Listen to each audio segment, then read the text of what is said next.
Kadisdik Tebing Tinggi kembalikan uang korupsi senilai 810 juta. Pasangan harus nomor 4 di Pilkada Simalungun. Polres Pelabuhan Belawan bongkar sindikat pembobol pipa tanam BBM. Selamat malam pemirsa, selain cuplikan berita tadi kami juga akan menyajikan informasi menarik lainnya bersama saya Irwan Saragih. Pemirsa, inilah Sumut hari ini malam selengkapnya.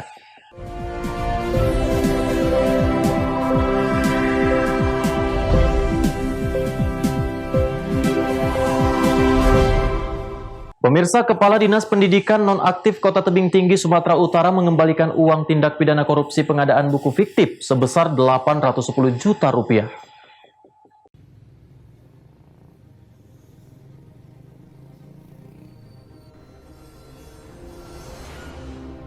Uang sebesar 810 juta rupiah hasil tindak pidana korupsi tersebut dititipkan kepada tim penyidik Kejaksaan Negeri Tebing Tinggi. Kepala Kejaksaan Negeri Tebing Tinggi Mustakfirin mengatakan, pengembalian tersebut merupakan upaya dari Kejaksaan untuk menyelamatkan uang kerugian negara.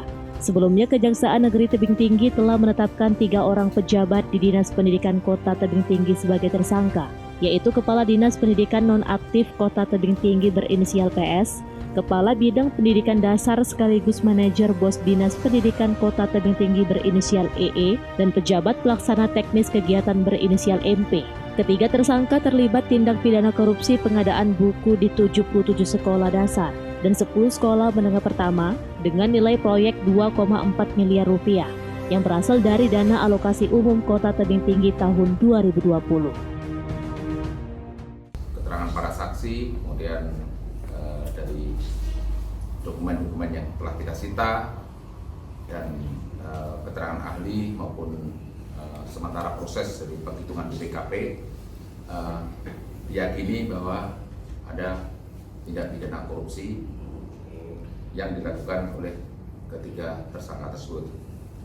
Dari apa yang sudah diupayakan oleh tim penyidik untuk proses penyelamatan keuangan negara atau memulihkan keuangan negara, pada hari ini tunai itu sudah berhasil kita sita dari para tersangka tersebut, uang tunai sebanyak 810 juta, dan ini nanti sambil menunggu resminya dari penghitungan kerugian negara dari BPKP, para terdakwa kooperatif dan akan berupaya untuk memenuhi hasil penghitungan kerugian negaranya. Saya kira itu. Meski tersangka telah mengembalikan kerugian negara, namun proses hukum akan tetap berlanjut hingga ke pengadilan. Alex Garingging melaporkan untuk Eva Rina TV.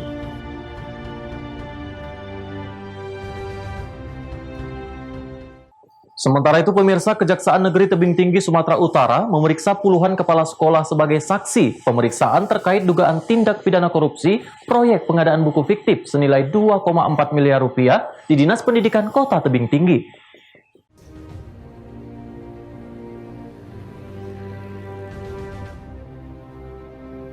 Pemeriksaan para kepala sekolah dilakukan di Aula Kantor Kejaksaan Negeri Tebing Tinggi. Para kepala sekolah ini diperiksa sebagai saksi dalam penyidikan kasus dugaan tindak pidana korupsi pengadaan buku dengan nilai proyek 2,4 miliar rupiah yang berasal dari dana alokasi umum Kota Tebing Tinggi tahun 2020. Kepala sekolah yang diperiksa yaitu dari 77 sekolah dasar dan 10 sekolah menengah pertama.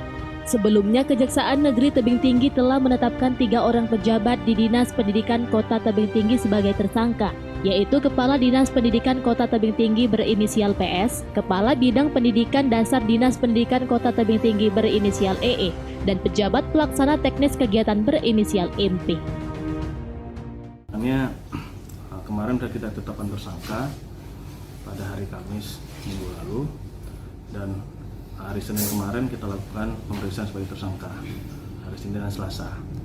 Hari ini sampai 2 minggu berikutnya akan kita periksa saksi. Sudah berapa banyak saksi yang diperiksa? Saksi baru kepala sekolah kita panggil untuk mencari kebenaran apakah buku tersebut sudah diterima atau belum di sekolah-sekolah. Hanya sebentar itu. Total ada berapa sekolah yang dipasok? Ada sekitar 87 sekolah. SD dan SMP? Iya, 77 SD, 10 SMP.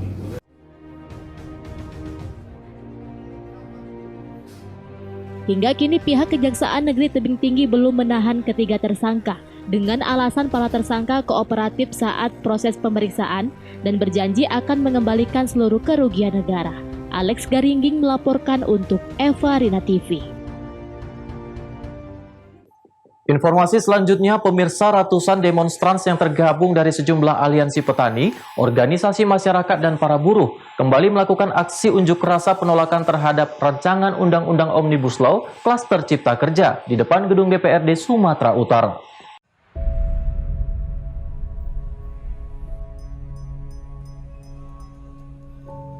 Dengan berjalan kaki membawa spanduk, ratusan demonstran yang tergabung dari sejumlah aliansi petani, organisasi masyarakat, dan para buruh melakukan aksi demonstrasi penolakan terhadap rancangan Undang-Undang Omnibus Law Klaster Cipta Kerja di depan gedung DPRD Sumatera Utara. Dalam orasinya, para pendemo mengatakan wacana disahkannya rancangan Undang-Undang Omnibus Law di tengah pandemi COVID-19 ini menjadi ancaman serius bagi rakyat Indonesia secara keseluruhan. Menurut mereka, rancangan undang-undang ini disinyalir akan meringkus pasal undang-undang yang mencakup 11 klaster, seperti penyederhanaan perizinan, persyaratan investasi, ketenaga kerjaan administrasi pemerintah, dan kawasan ekonomi khusus. Selain itu, mereka menolak Omnibus Law Cipta Kerja karena memungkinkan pekerja hanya berstatus tenaga kontrak ataupun outsourcing selamanya. Ini menjadi bagian dari pengebirian hak-hak buruh.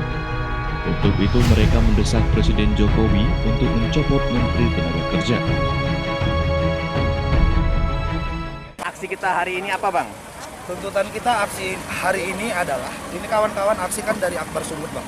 Aliansi akumulasi kemarahan buruh dan rakyat Sumatera Utara. Jadi kita memang konsisten untuk menolak rancangan Undang-Undang Omnibus Law Cipta Kerja. Dan juga kita hari ini akan menuju Gubernur Sumatera Utara. Harapannya Gubernur menunjukkan komitmen politiknya untuk menghentikan penggusuran paksa terhadap lahan-lahan rakyat yang ada di Sumatera Utara.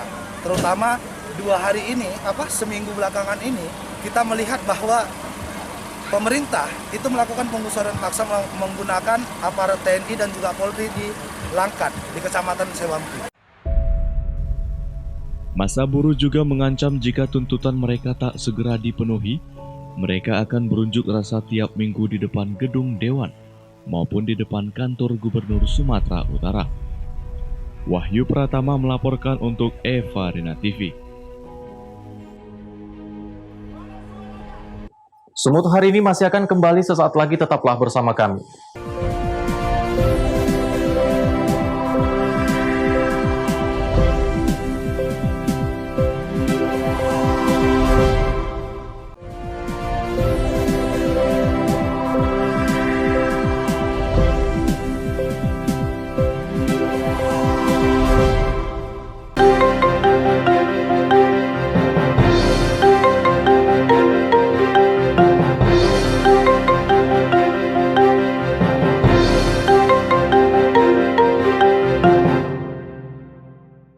Terima kasih masih bersama kami, pemirsa. Meski pemerintah telah menetapkan bahwa Pilkada Serentak 2020 tidak akan ditunda, namun 3 organisasi kemahasiswaan unjuk rasa di depan gedung DPRD Kota Sibolga untuk menolak Pilkada Serentak mendatang.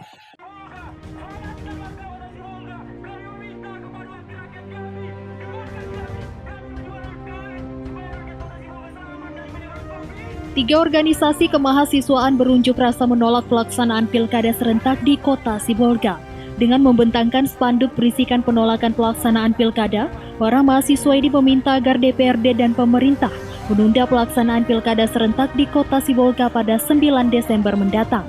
Pasalnya, wabah COVID-19 hingga saat ini masih terus meningkat di Kota Sibolga. Jumlah warga Kota Sibolga yang terkonfirmasi positif COVID-19 telah mencapai puluhan orang, termasuk penyelenggara Pilkada. Selain itu, alasan penolakan pelaksanaan Pilkada juga dikarenakan korban meninggal suspek COVID-19 mencapai 5 orang. Masa pengunjuk rasa juga menilai pemerintah melalui gugus tugas penanganan kasus COVID-19 Kota Sibolga dianggap belum bekerja maksimal dalam menekan jumlah penyebaran COVID-19 di Kota Sibolga.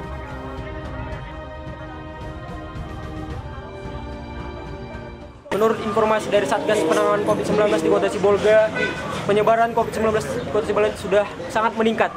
Artinya, kita meminta kepada pemerintah, khususnya pemerintah daerah dan pemerintah pusat, agar menunda pilkada demi menekan penyebaran COVID-19 di Kota Sibolga ini. Sementara itu, Wakil Ketua DPRD Kota Sibolga Jamil Zeb Tumori yang menerima pengunjuk rasa berjanji akan menyampaikan aspirasi mahasiswa yang menolak pilkada serentak Kota Sibolga. Hak demokrasi daripada mahasiswa, demokrasi pada rakyat, dan mereka melihat pilkada Kota Sibolga ini sangat berbahaya apabila dilakukan tahapan-tahapan termasuk kampanye yang tidak terukur, maka disuarakan untuk ditunda karena termasuk di dalamnya penyelenggara pemilu, sekretaris penyelenggara, kemudian anggota KPU-nya terpapar, calonnya terpapar. Untuk itu sangat layak dan wajar kiranya sebagai pribadi saya mendukung gerakan mahasiswa ini, gerakan Cipayung ini. Mudah-mudahan silakan kita tunda dulu sementara waktu sampai pandemi COVID-19 ini dapat kita redakan. Aspirasi ini kita sampaikan kepada ketua dan kepada seluruh anggota DPRD untuk mengambil sikap. Usai menyampaikan aspirasi di gedung DPRD Kota Sibolga, para mahasiswa ini kemudian melanjutkan gelaran unjuk rasanya ke gedung Bawaslu Kota Sibolga dengan pengawalan ketat dari pihak kepolisian. Baharudin Simanulang melaporkan untuk Eva Rina TV. Pemirsa, pasangan Haji Anton Ahmad Saragi dan Rospita Sitorus atau disingkat Harus mendapat nomor urut 4 di Pilkada Serentak Desember 2020 mendatang. Angka 4 memiliki filosofi tersendiri karena cocok dan dapat disisipkan dalam tagline Harus.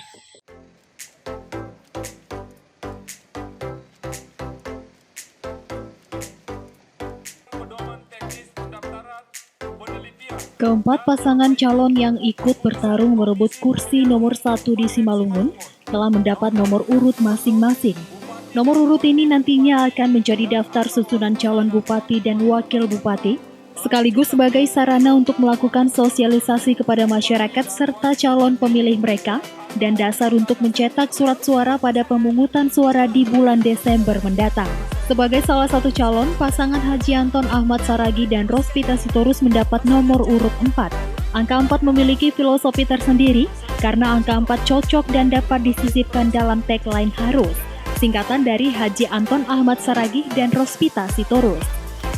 Haji Anton Ahmad Saragi bersyukur mendapat nomor urut 4 karena nomor yang didapat merupakan angka terbaik untuk membawa kemenangan di Pilkada Serentak Desember mendatang. Haji Anton Saragi juga menyampaikan kepada para pendukung untuk tetap mematuhi protokol kesehatan di tengah pandemi COVID-19. Nomor 4 ya, Ibu ya, nomor 4. Kita dapat ini tentu kita sangat senang. Nomor 4, karena ibaratnya nomor 4 ini itu adalah itu yang terbaik bagi kami. Dan tentunya juga benar Tuhan dan Kuasa telah memberikan nomor ini sesuai dengan apa yang kami ambil tadi. Dan ini tentu saja ibaratnya ini adalah 4 ini kursi nih, sudah ada kursinya. Tinggal didudukin aja nanti dari kursi. Nomor 4, amin. Ada yang mau disampaikan kepada pendukung Pak di Kabupaten Simalungun ini? Ya, saya sampaikan kepada pendukung bahwa kita pertama sekali adalah mentaati protokol kesehatan. Dengan protokol kesehatan ini tentunya kita harus betul-betul kita menjalankannya. Jaga jarak kita, kemudian pakai masker, dan jangan lupa selalu tangannya harus dicuci. Dan ini demi kelanjutannya. Kalau tidak, tentu nanti kita akan kecewa. Kenapa? Apabila nanti kita makin banyak yang terjangkit oleh virus COVID-19 ini, jadi suatu masalah besar bagi kita. Oleh karena itu, jangan sampai kita langgar aturan ini. Ini sangat penting bagi kita. Dan tentunya di samping itu, etika-etika lain bersama-sama kita dalam berkampanye ini harus kita jaga supaya suasana yang tetap kondusif untuk Kabupaten Simalungun. Rusi Simarmata melaporkan untuk Eva Rina TV.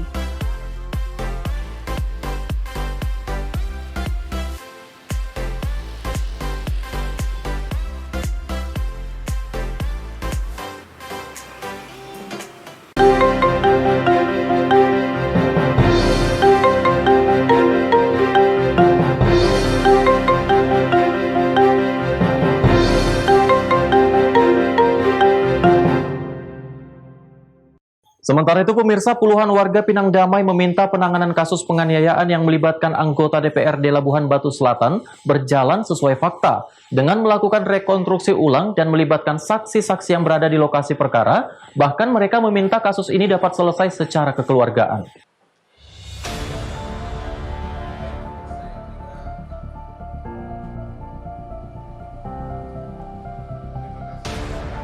Untuk meluruskan informasi terkait kasus penganiayaan yang melibatkan anggota DPRD Labuhan Batu Selatan berinisial IF, puluhan warga Pinang Damai Torgamba memberikan keterangan kepada sejumlah awak media di salah satu kafe di Jalan SM Raja Rantau Parapat, Labuhan Batu, Sumatera Utara. Keterangan dari beberapa warga yang mengaku berada di lokasi saat terjadinya penganiayaan terhadap korban MJY yang kini telah ditetapkan sebagai tersangka pencurian sepeda motor oleh pihak kepolisian menyatakan tidak melihat IF melakukan penganiayaan berupa pencabutan kuku korban dengan menggunakan tang, bahkan alat penjepit tersebut terlihat berada di tangan warga lainnya yang kesal dengan korban melakukan pencurian di desa mereka.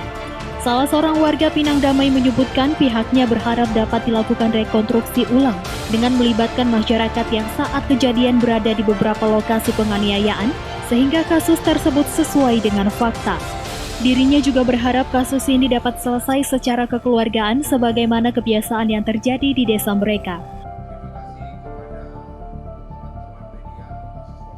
Nah, harapan kami kepada kasus ini, kalau seandainya diperbolehkan, kami berharap silakan terlibatkan masyarakat. Yang pertama, silakan terlibatkan masyarakat untuk rekonstruksi ulang.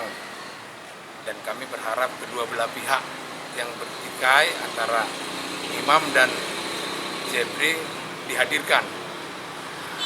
Dan kita supaya objektif saja hukumnya, ya itu. Yang kedua, kami berharap juga karena desa Pinang Damai, dan kami juga sudah menjadi faktor kebiasaan di desa kami bahwa kalau boleh diselesaikan dengan damai, ya berdamai sajalah. Tadi saya sudah sampaikan, ada beberapa masyarakat ini yang benar-benar ada di TKP, sudah sangat jelas mengatakan bahwa pencabutan kuku itu tidak ada dan tidak dilakukan oleh imam. Ucok Sitorus melaporkan untuk Evarina TV. Sumut hari ini masih akan kembali sesaat lagi, tetaplah bersama kami.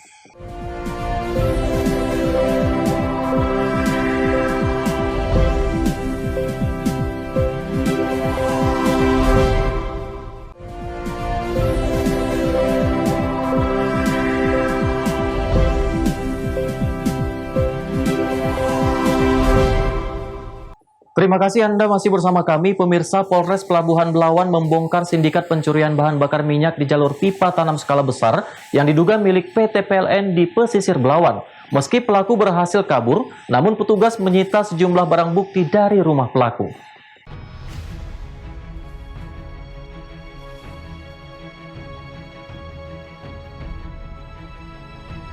Belasan petugas kepolisian dari Polres Pelabuhan Belawan dibantu TNI langsung mendatangi rumah pelaku pencurian bahan bakar minyak skala besar di kawasan Jalan Titi Pahlawan, lingkungan 1 Kecamatan Medan Labuhan, Sumatera Utara. Kediaman rumah yang diduga pelaku pencurian bahan bakar minyak berinisial J sengaja mendirikan bangunan rumah persis di atas jalur pipa BBM jenis solar milik PT PLN untuk mencuri minyak. Dari lokasi petugas menemukan lubang berukuran 1 x 1 meter dengan kedalaman 1 meter. Pelaku membobol pipa bahan bakar minyak yang ditanam dan telah dimodif untuk mengambil bahan bakar minyak jenis solar yang masih minimnya pengawasan. Kepala Lingkungan 1 Pekan Labuhan mengatakan, awal terbongkarnya pembobolan minyak terjadi saat pelaku memukul anak tetangganya. Korban kemudian membuat laporan ke Polsek dan petugas langsung mendatangi rumah pelaku. Namun polisi menemukan sejumlah pipa, selang, corong minyak hingga jerigen tempat menampung minyak yang disedot dari pipa tanah. Mula-mula pemukulan. Jadi datang polisi, saya minta tolong dia kemari, periksa, lain ditemukan. Lain yang ditemukan, ada selang. Selang itu selang apa diduga, Pak? Selang apa diduga? Ada minyak. Nyedot minyak. Nyedot minyak ada di rumah ini. Jadi ini rumah siapa Pak? Ini rumah tanah PU nih. Tapi lantaran tanpa permisi pun bisa buat ya, saya cuma mau saya bilang. Meski pelaku berhasil kabur, kini petugas kepolisian di jajaran Polsek di wilayah hukum Polres Pelabuhan Belawan masih mengejar pelaku yang identitas dan keberadaannya sudah diketahui petugas kepolisian. Wahyu Pratama melaporkan untuk Eva Rina TV.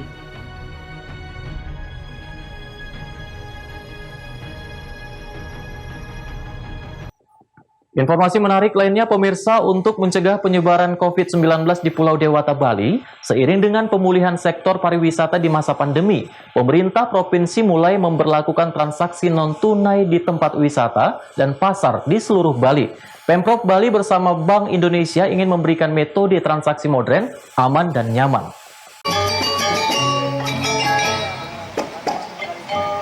Pemerintah Provinsi Bali mulai menerapkan transaksi non-tunai di seluruh kawasan wisata. Pemprov bekerjasama dengan Bank Indonesia dan BRI mengembangkan konsep digitalisasi pembayaran melalui Quick Response Code Indonesian Standard (QRIS) dan kartu Brizi.